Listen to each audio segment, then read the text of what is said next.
and we got into gambling. When I say gambling, primarily poker.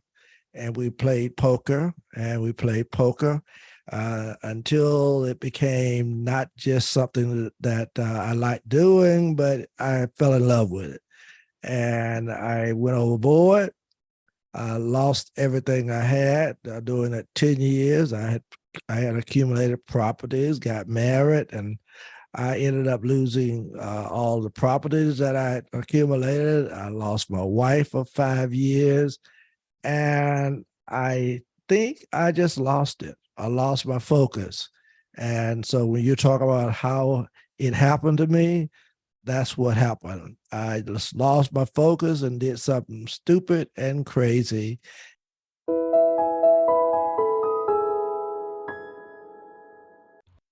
Welcome to Linda's Corner, where we bring more hope, healing, and happiness to the world. My name is Linda Bjork, and today we're going to be talking about making mistakes and embracing second chances. I'm delighted to welcome Dr. James W. Smith. Dr. James is a consultant, author, motivational speaker, former attorney, and retired pastor. You can learn more about Dr. James at his website, dealbyme.com, and I'll include a link in the show notes. Welcome, James. I'm so glad that you could join with me today. Well, thank you. I'm happy and glad to be with you today. This is really a thrill. Thank you.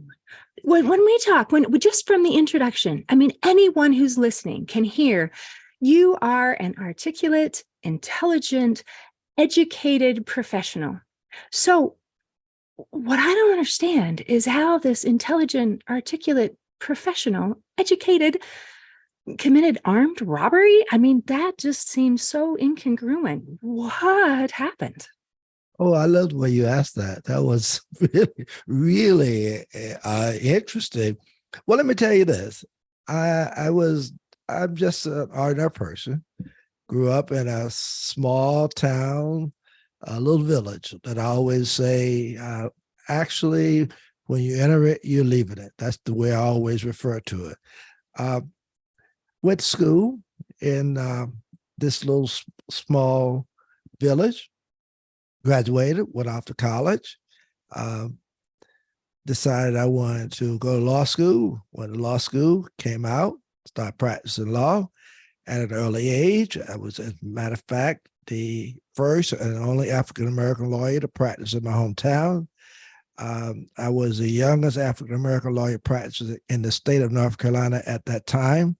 I was 26 years of age, thought I had kind of arrived, a little cocky and all of that. And I got with some other folk who were actually professionals, much older than I was. And we got into gambling. When I say gambling, primarily poker.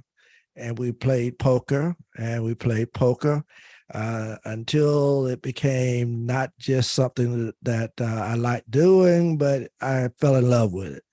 And I went overboard.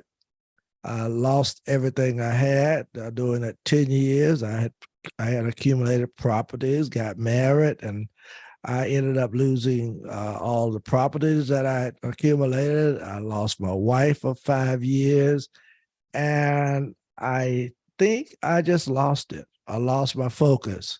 And so when you talk about how it happened to me, that's what happened. I just lost my focus and did something stupid and crazy. And I ended up going to the mental hospital. And from the mental hospital, 3 weeks, out on bond for about 6 months, and then serving 5 years in confinement in Ashland, Kentucky. Came out, tried to pull my life back together, and I think I did. I think I did an excellent job at it. Went to school, received my Master of Divinity, eventually getting my Doctor of Ministry. Was called to pastor a church. Just retired in December, 2 months short of 33 years at the same church. I knew I was going to retire. I wanted to continue my ministry. And so I decided that I would start a podcast. Did a podcast about maybe 4 or 5 months before retiring. So I've been doing it now for probably about 7 or 8 months. Already the one just I did just before we came on was my 91st podcast. So Wow. I'm doing beautiful. I love it. I also do church conflict work. I'm a consultant, so my life is full, and I've been enjoying it. So that's what happened to me. I have no excuse. I just lost my focus, and I did something silly and crazy. But I came back, and in the midst of all of this, when people thought I would never do anything with the bar again, as a matter of fact, the bar chose me as a sponsor of ethics, mental health, and substance abuse for lawyers all across the state. I was one of two disbarred lawyers that did this for the state of North Carolina. I did it for 11 years. Just stopped doing it when COVID came in because I didn't want to continue to travel across the state doing it. But that's my life, and I've been excited, happy, and thank you for asking that question. That is wonderful that you're willing to open up and to share. I think what we kind of want to focus on is, okay, so I lost my focus. Mm-hmm. I did something stupid, and it could be A, B, C, or X, Y, Z. We can do stupid things. So we want a second chance. We want to know that my life is not over because I made a mistake. So let's say we're talking to somebody who has made whatever mistake. How do you pull yourself back up and put your life back together and move forward? Well, number one, you got to accept that you made a mistake. That's the first thing. You got to accept and confront the situation. I messed up. I did that while I was at the mental hospital for this 3 weeks. So when I went to prison, I had no illusion about me serving some time. I knew it was going to happen. Nobody could have done what I did and not get some time. So I was okay with that. I had come to the realization of that, and I just wanted to confront it, get it behind me, because I know that that was not me, and I was going to pull my life back together. That's what I did. And so you've got to confront it. You got to deal with it. I just accept responsibility, for it. You got to just, not let it be an excuse for you coming back. You just got to make your mind up. And more than that, you got to have faith and confidence that you can do it. And I believe my mom was very dedicated, committed Christian. So I grew up in a home that was Christian based. So it was always in me. But when this happened to me, I had to rely on it. And so it was my faith, I think, not that I think, I know it was my faith that kept me going and realized that I could get through this. And that's what I did. That's so important. So the first step that you mentioned is that we have to acknowledge, we have to admit, I made a mistake. And that takes a lot of courage. It is so much easier to deny or pretend that it didn't happen, or even just say, I wasn't myself, that wasn't really me, or something like that. So to be able to say, wow, I did this. I own this. Yeah.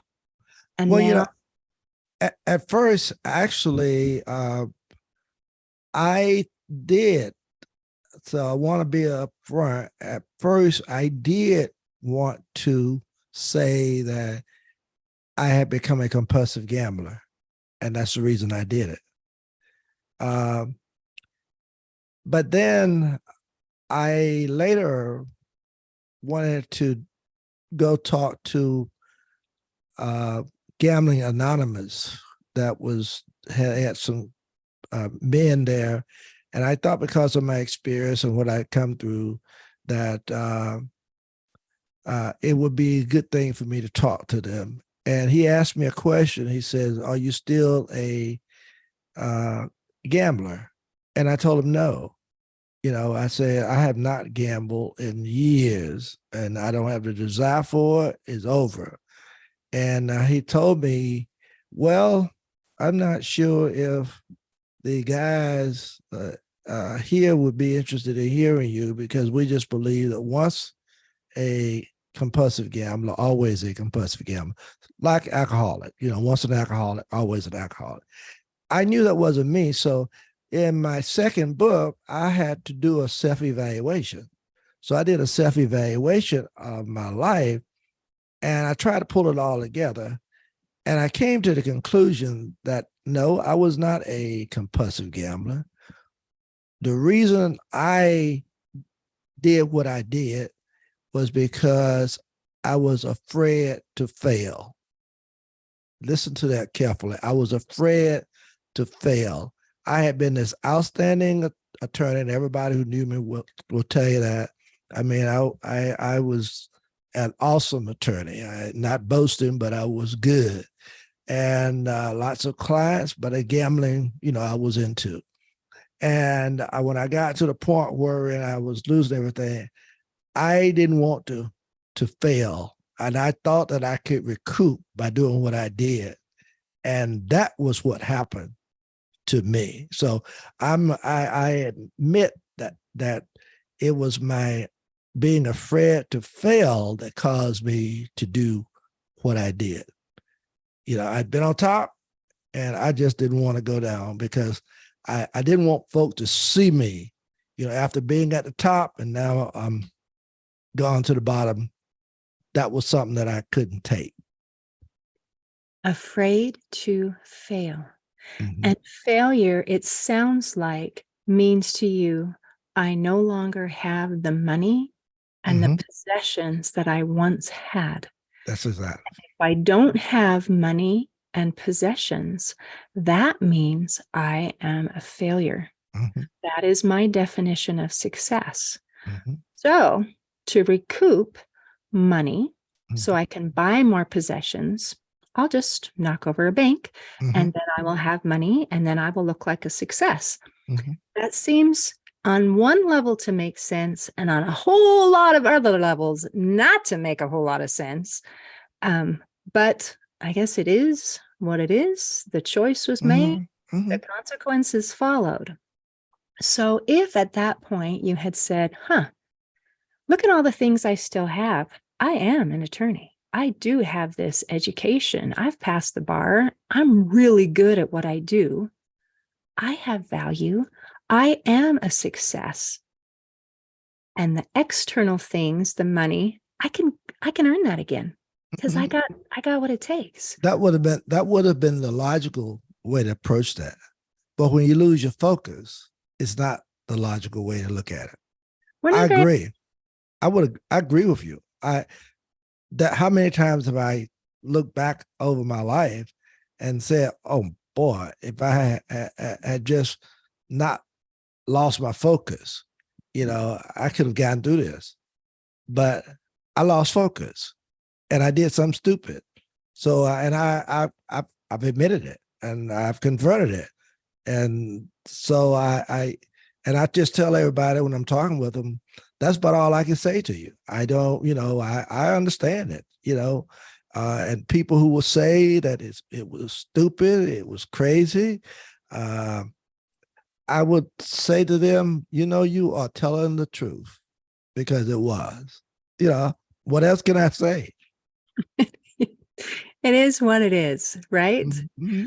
So what that makes me think is we should be a little bit concerned, because if someone with that much background and education can fall like that, that means anyone could Mm-hmm. do something stupid. Mm-hmm. And again, our stupid might look like this or like that, but our stupid can mess up our life. Mm-hmm. And so I guess what we want to do is to say, let's not be stupid. Mm-hmm. Maybe we can come up with something a little better and prevent that And if we did do the stupid thing, then let's find a way to fix it. So prevention first, fix it second. But either way, let's be the best version of ourselves that we possibly can. I agree. I'm with you wholeheartedly. I wish I could. I wish I could add something to what you said because I agree with you wholeheartedly.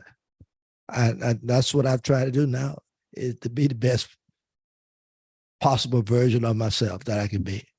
I wasn't at that point in my life, but that happened in 1981. I came out in 1986, and from then on, 33 years, too much short of 33 years, pastoring the same church. I have tried to do the very best that I can. 11 years working as a sponsor of continuing legal education for the North Carolina State Bar. I've tried to do the very best that I can. I've been selected and appointed as presidents of many organizations, as moderator of moderators for the General Baptist State Convention of North Carolina. I have actually moved and done things that I never thought that I would do, but by the grace of God, I am still here and I'm still doing well. That is fantastic. I wish that every person who had made a mistake had that kind of story, that kind of conclusion of just making things right.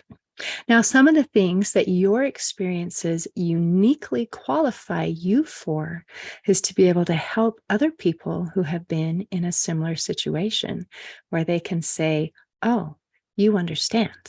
You understand what I've been through. And I think, and I'd love for you to kind of elaborate on this, what good things have come from this? Because I think good things can come from all of our circumstances. So how has this or anything from this been a benefit to other people? Well, let me say this to you. When I first came out, I became involved with prison fellowship ministry. I've done workshops in prisons, not just in North Carolina, but in other states. I did workshop out in Kansas. I've done workshops on death row here in North Carolina. I worked as 5 years in the federal correction institution here in Butner, going in every week doing a class on my book. My book, it was entitled Deal by Me, and I had a workbook with that book that we went through and did it at the federal correction institution right here in North Carolina. I've been called by chaplains at the institutions to come in and share. I've gone and done ministry doing my pastorate at the prisons and institutions. I've been called as chaplains to come to other institutions where chaplains were involved to just talk with inmates. And of course, now that I am retired, I decided I wanted to do podcasting. And my podcast is about encouraging, inspiring, and transforming. And of course, when I'm called to do anything, I still do it. I do some church conflict resolution work. I do seminars. If persons call me, I'm an inspirational speaker. I don't mind sharing my story with anybody. When I go to preach, my wife would tell you, people, I don't try to hide anything. I let them know, look, where I've been. And if the Lord can do it for me, he can do it for you too, no matter what you've been through. That's the way I carry myself. So I'm not, it's not that I've just tried to hide everything in the background and say nothing, all that's gone. No, I lift it up because I think lifting it up helps other people along the way. That is absolutely beautiful. Well done. And I love encouraging, inspiring, and transforming. That is what I am about as well. So if someone reads this book and they do this worksheet, what kinds of things are they going to learn? Well, the book that I took into the prison was more or less about what they can learn while in prison, how they could carry themselves and make sure they don't get involved with this or that and come out to be a better person. That's what the workbook was about. But my last book, and that I started writing when COVID came in, was the second edition of my first book. My first book was about my life as a lawyer, about being confined as an inmate, and of course, some about my transformation. My second book is when I talked to you about how I came to a realization, did a self-evaluation of my life, which is a second, I call the second edition of Deal by Me, which is a subtitle, self-evaluation. In that book, I talk about lots of things that I think would be a benefit to people. Things like you only have one shot, so don't miss. And hopefully that's something that really kind of that get them to think about it. I don't want to mess up, so I want to do everything right. I talk about stuff like the darkest hour is just before dawn, and some things that I've already mentioned to you, like confront the source, talk about how an idle mind is the devil's workshop, and one of the things that I really like that I shared, talked about how if you play with fire,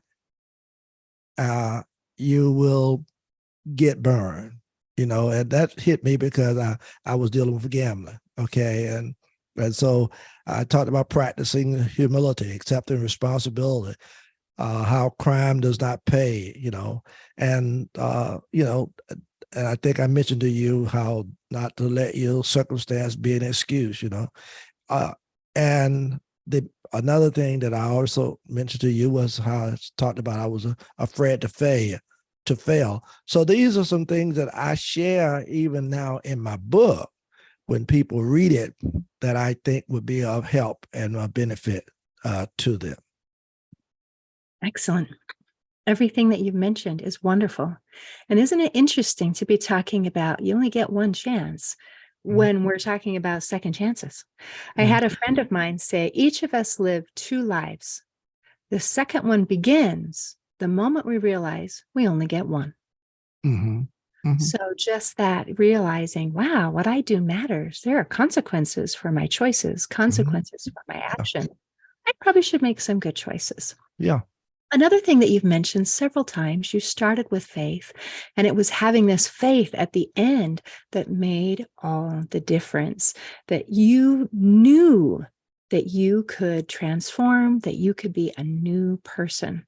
So I would love for you to share a little bit about your beliefs about how faith and how our belief makes it so that we know and have confidence that I'm okay. Even though I've made a mistake, I am okay and I have value. Well, my belief in and my faith teaches me that we can be forgiven. And so if my faith teaches me that we can be forgiven, then that's one thing I can always hang on, because I messed up, yeah, but because I know that there is somebody who is forgiving, and that I can grab hold of that and say, Lord, I messed up. I shouldn't have done what I did. But I know now that I'm on a different track. I've made this transformation. I've turned my life around, and I know that you have forgiven me. That in itself to me is very powerful. And when faith can kick in like that, then you don't have to worry about it. You can go, you can go head on, and it doesn't bother you what people say. You know, It doesn't bother you to share it, and you move forward. That's the good thing about it in for me, because I knew that I was forgiven. And to know that, really helped me to move forward. Because if I didn't know that and felt that, then I'm wondering, what good is all of this going to be to me? But when I know that, then it's much different for me. And that makes all the difference. Sometimes the hardest person to forgive is ourselves. Exactly. And being able to accept that and say, Mhm. this forgiveness that is offered freely, is Mhm. for me too. Now, Mhm. there's something you just said that was very interesting, and that is that you're open with your story and you are not afraid of what people are going to say and what people are going to think. So I'm going to compare that just a little bit to, we're in a state of gambling. I've lost everything. And my idea of failure is that I don't have money and I don't have stuff. And I'm worried that other people are going to notice that and what they're going to think about me. And now we're to a new situation where some people might say, well, that's a failure. You did some time in jail. But it's, to you, it's, I'm not worried about what you think because I know I'm okay. Mhm. I know I'm okay. And then you can move forward. And I just think that that's amazing. You obviously have had a tremendous amount of growth in believing in yourself and your worth and your value in a very untraditional trajectory. But well done. Thank you. I appreciate it. Is there anything else you want to make sure that we cover before we close today? No, I would like to just make certain that people know that I am in the podcasting business, and that to grab listen to some of my podcasts, Deal by Me podcasts. Of course, I do have books, and of course, they can get all that from my website. So these are some things that I would like for individuals to know, and that's about it. I'm very comfortable with who I am and where I am, Well done. and whose I am. Ooh, and whose I am. That is a nice conclusion. Mhm. So I will make sure to have the link to your website so that people who are interested in your podcast and your books and all of your things are able to contact you. Thanks Thank you. again for visiting with me today. Appreciate it. Thank you. Thank you very much. In closing, I like to share a quote by Rick Price. He said, "Every moment of your life is a second chance." If any of our listeners are not happy with who and what you currently are, I invite you to embrace the opportunity of a second chance. See you next time on Linda's Corner. Thanks for listening. If you enjoyed this episode of Linda's Corner, please share and subscribe to help us reach new listeners. I also invite you to check out my nonprofit, Hope for Healing, at the website hopeforhealingfoundation.org. I also invite you to grab a copy of one of my books, like Crushed, A Journey Through Depression, or Amazon bestseller, You Got This, an action plan to calm fear, anxiety, worry, and stress. See you next time on Linda's Corner.